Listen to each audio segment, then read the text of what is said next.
I won't go into the introduction. Andy pretty much gave you everything you need to know. I did do 8 years in Nogales, south of Tucson, right there on the Mexican border. I joined the Border Patrol in 1998, January 1998, and the Border Patrol Academy, I just want to start out, I don't know how many people know anything about the Border Patrol Academy, but it's 20 weeks long, 5 months, and by all accounts, it is the toughest, if not one of the toughest, law enforcement academies in the country. It's a tough 5 months, I'm sure Bill King can tell you. When I was getting ready for the Border Patrol Academy, they send you a little brochure, here's what you need to do to get ready. I want to get into physical shape, and I thought, well, I'm 25, I'm in pretty good shape, but I'll start running a little bit. I went to the high school track, I ran half a mile one day, I ran a mile a couple days later, and eventually got up to 2 miles. I consider myself ready for the Border Patrol Academy. Anybody who's down there and knows 2 miles is a long Border Patrol Academy. If you think you can get through. You learn at the Border Patrol Academy. Just you learn how to launch gas grenades, you learn how to use riot batons, you learn how to take pursuit sedans around a corner at 30 to 40 miles an hour. You learn how to handcuff people, you get exposed to pepper spray, you get exposed to tear gas, all those kind of things. They teach up with. But when you get to the station, is when you discover some of what they taught you at the Border Patrol Academy you won't need, and much of what you'll need at the station they didn't teach you. This is, of course, the age of Exodus. So you get to the station, and because you're the new guy, they say this vehicle, usually 10 years old, someone's been sitting in it 24 hours a day for the last several months, so I won't allow your imagination of what these are like.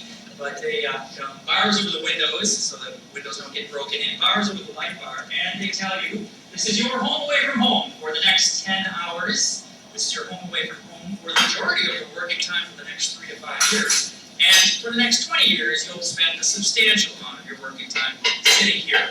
Your job is to sit here and make sure people see you sitting here when they're thinking about processing. What else don't you learn at the Border Patrol Academy?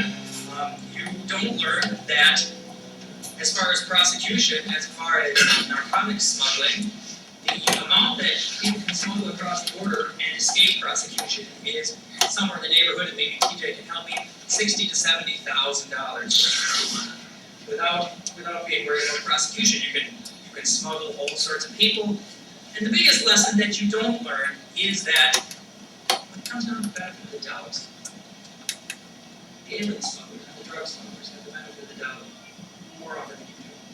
The burden of proof is going to be on you to try to make an airtight case for the U.S. Attorney so you can get some prosecution. I've often told Andy, one of the biggest things about being a patrol agent is you have to do the job, and you have to try on your own efforts to get to matter.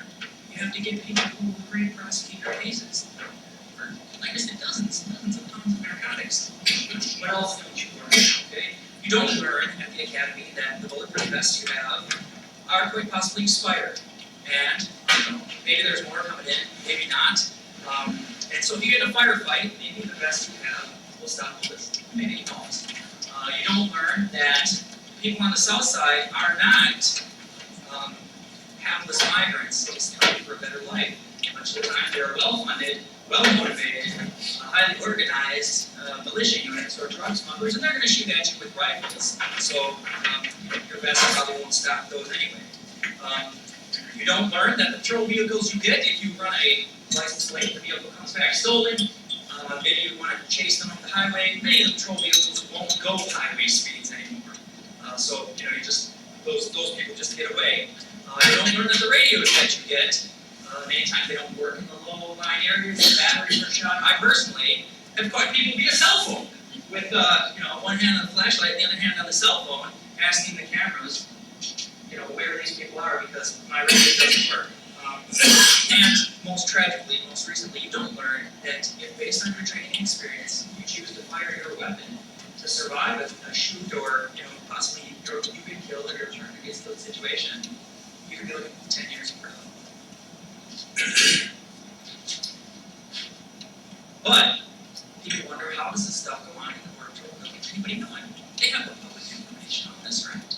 I mean, isn't the job of public information to educate the public about how the Border Patrol works? Sure. For the members of Congress who are here, I'm sure you've received the Public Information Officer tour. I've been working, say, in the detention area or in the station when a politician, congressman, or senator was coming through or a reporter, and I can't think of a better word than it's all theater. That would make Steven Spielberg envious. They will make sure to clean out the detention area of most of the detainees 20 minutes before the tour comes in. You know, places that people stacked like cordwood, and one person in a cell who they think has tuberculosis, a couple people shackled who were resisting or combative. But when the tour comes in, of course, most of those people, they've been put in buses or put in vans, sent back to Mexico, and you come in and the reporter comes in, of course, it's 12 countless well-behaved migrants and a couple of home agents just running through the litany there. Additionally, they have public information officers who make sure that the rank and file agents don't get to talk to any reporters. And I understand recently, Congress too, that there's a notification requirement. No congressman ever came up to me, so I don't know especially, but there's a requirement that public information has to be there. If your own representatives come up and just want to talk to you, you're not allowed to do that either. I've seen when Congress or a reporter, they're given the tour in the helicopter. Helicopters are good because you don't get to see a lot of detail from way up in the sky. And when you land at the station, they take a caravan and the road is specially selected to drive you past certain vehicles to make sure that you don't have interaction with the rank and file in case someone should say something foolishly true. Okay? Right? Well, what can agents do about this, right?